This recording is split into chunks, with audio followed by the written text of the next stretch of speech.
చూద్దామండి. సతీష్ హైదరాబాద్ నుంచి రాస్తున్నారు. శనేశ్వరుడు అంటే అర్థం ఏమిటి తెలియచేయగలరు అంటూ రాస్తున్నారు. శనై అంటే నిదానంగా నిదానంగా అడుగులు వేసుకుంటూ చరహా నడిచేవాడని అర్థం. మనం శని బాధలో పడిపోయి పూర్తిగా ములిగాక కానీ ఆయన మనని ముంచాడరా అని తెలియదు. అర్థమైందా? శనైశ్వరుడు అంటే అది అర్థం.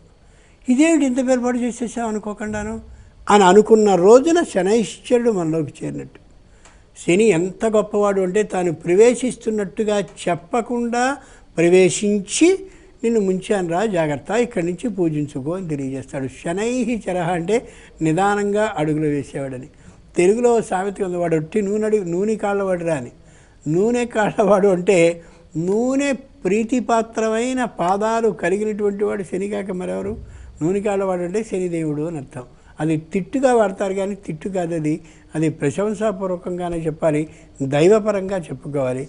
కాబట్టి శనైశ్వరుడు అంటే నిదానంగా జీవితంలోనికి ప్రవేశించి అనుభవాన్ని నేర్పేవాడు అని అర్థం.